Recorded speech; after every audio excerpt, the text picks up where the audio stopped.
Thank you, Luis. And it's clear that we are hit by a number of simultaneous global whammies, in the words of Professor Brian Walker, who's also given one of the Stockholm seminars. And what I'll do here very briefly is to give you an overview why I think we're facing an enormous challenge that should be conveyed in a very serious way to the climate negotiators in Copenhagen, that climate, ecosystem, and development are the three musketeers that interact and must be solved simultaneously.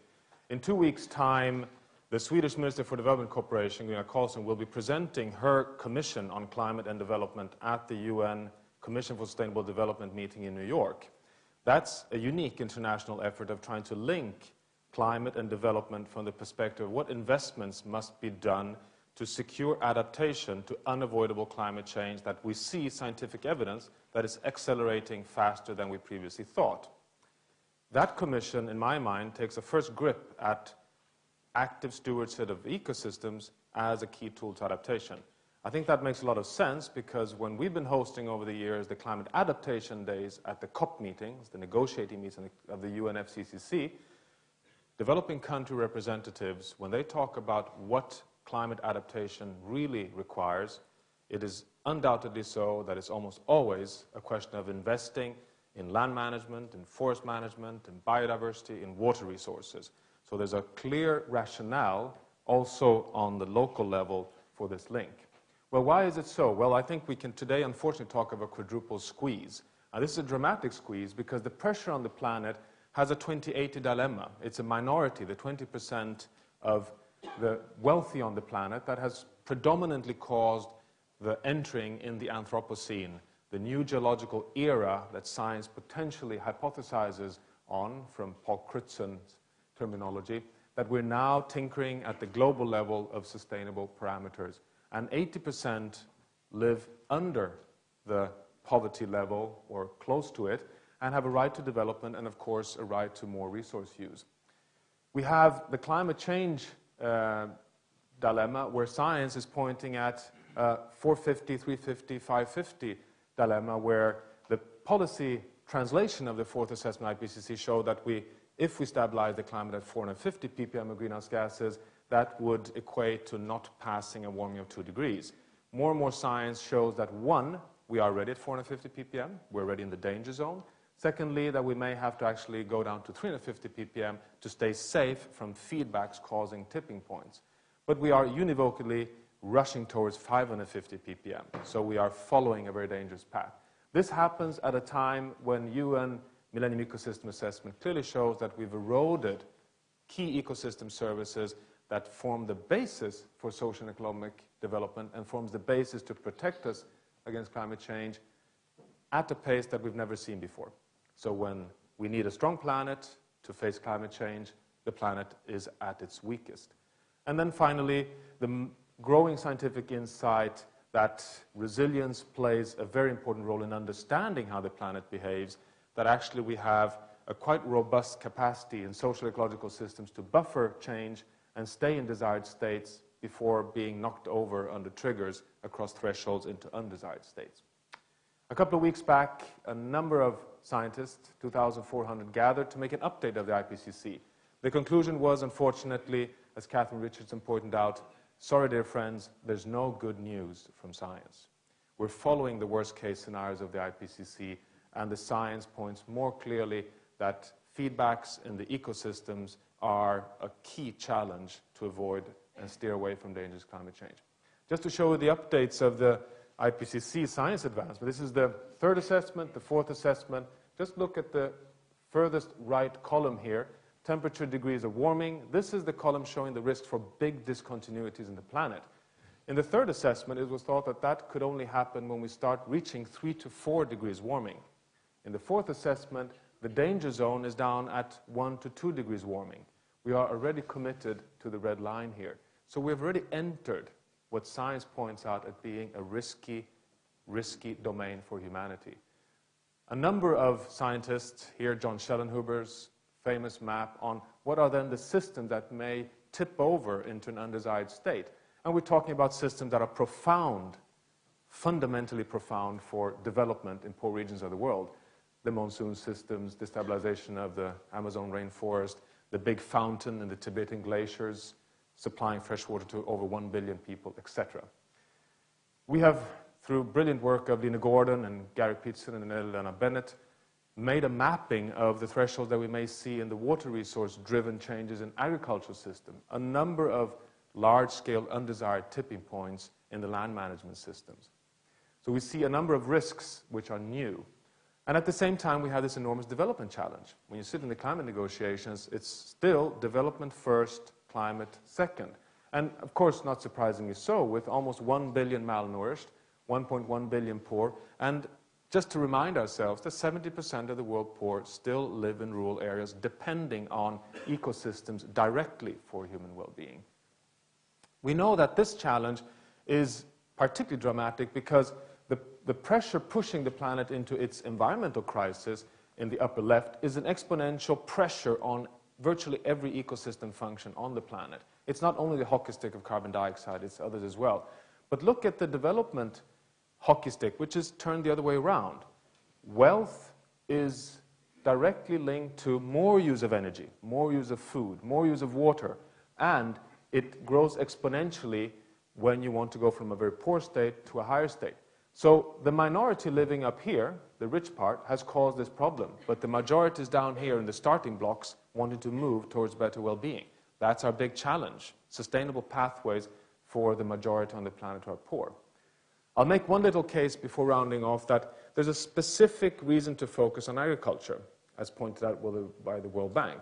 The reasons are, of course, related to the fact that we have today put 35% of the planet's terrestrial surface under agriculture, and that agriculture is a key to poverty alleviation, and that land management is linked to water management, which is most hardly hit often by climate change. This was pointed out by the MA that showed that agriculture is the predominant driver behind erosion of ecosystem services. And we know that this has a particular drama, not only in terms of the coverage of agriculture, but in terms of the source sink role of land management. We know that land, in green here, actually is a global sink, which takes away up to 25% of our global emissions, the world's largest free ecosystem service. But as a whole, agriculture is actually a net source of roughly 15% of greenhouse gases, which shows a dilemma for land management, but also an opportunity for sustainable agriculture. Resilience is one angle and one important perspective to bring into this challenge of climate ecosystem development, because it's the part of understanding the capacity to deal with disturbance and still stay in a desired state. We address this in a very broad term, not only the persistence to take a knock and still stay where we want to be, but also the ability to adapt. So climate adaptation, which is not only about coping under a rising pressure of something negative, is really about investing in knowledge, ecosystem stewardship, management across systems to steer away and develop under this shock. We see the thresholds are well established scientifically, all the way from the Arctic, and also the evidence that even systems in savannas go through these kind of, in this case, the natural thresholds from a wet to a dry savanna. We're increasingly interested to know, well, when you're in this dry state, how can you manage to avoid tipping over into, in this case, productive agriculture to non-productive states? There is a lot of evidence to show that this occurs, but there's also evidence to show that we can take ourselves out of it through wise management of land and water resources. Here, Sahel yields and length of fallow seasons, and we know that farmers are today down here in an extremely degraded, low productive state. The question is how to lift these systems back up as a strategy for climate adaptation and as a strategy for human well-being and development. Now, we know that water has a specific role here, not only because climate change hits most hard and first on water resources. We know that in this case, human well-being and economic development is so tightly tied to water. Here's the correlation between GDP and rainfall in a number of African countries. The list could be done endlessly long.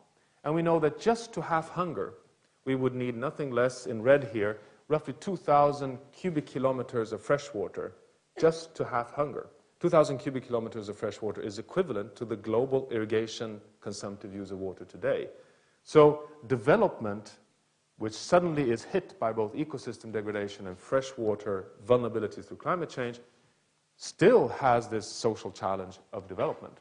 In Africa, it's probably most pronounced in the world, with the inherent vulnerability of poverty to the left, the hunger map from yellow to red. The gray zones show the savanna regions with the largest water scarcity challenges inherently. Here is what is required to just have hunger, more than 100% water resource increase in dark green. And here's the IPCC fourth assessment of the regions that may hit more than 25%, up to 25% productivity decline in agriculture due to climate change. Look at the dramatic social ecological correlation of these multiple stressors on very weak economies. A new challenge. Is there anything positive in this? Well, we've just published some work in water resources research showing that the original water scarcity mapping in the world in the top map, red countries are absolute water scarce, is flawed because it only focuses on the predominant governance paradigm of managing runoff resources, blue water. If you take all water resources, actually the number of absolute water scarce goes down from 3 billion to under 1 billion. So again, an untapped potential to do something in adaptation and transformation terms, for example, for Kenya, showing that, well, rainfall is actually distributed across a very, very little part of blue water, which is part of water governance today, and a very large portion, over 90%, is green water flow, sustaining all biomass production in terrestrial systems. So probably we need a lot of innovation to take ourselves out of the predicament we're in. Transforming agriculture from a source to a sink, for example, which has an enormous potential. And what does this lend to then in taking the science into policy, just to trigger some thoughts for today? Well, we believe that there is a very strong need today, even an urgent need, to link the three UN-led processes that talk very little to each other: the development agenda, the ecosystem agenda of establishing an equivalent to the IPCC, an intergovernmental panel on biodiversity and ecosystem services, and of course the science-driven policy agenda on climate. I think we today can say that we have scientific evidence to show that it will be very difficult to sustainably achieve the Millennium Development Goals under current business-as-usual pathways. In my mind, that's a very dramatic message to a process that does not yet connect to these two agendas at all. I think we even can start saying that the battleground, the ground zero of whether or not we will be able to stabilize climate, will be, in the end, dependent on how we are stewards of the systems that stand with the big stocks of greenhouse gases, stewardships of ecosystems. So for today, I think there is a reason to really address these things together. We have no choice. Time is running out, but there is a window of opportunity. So I look forward to constructive discussions today. Thanks.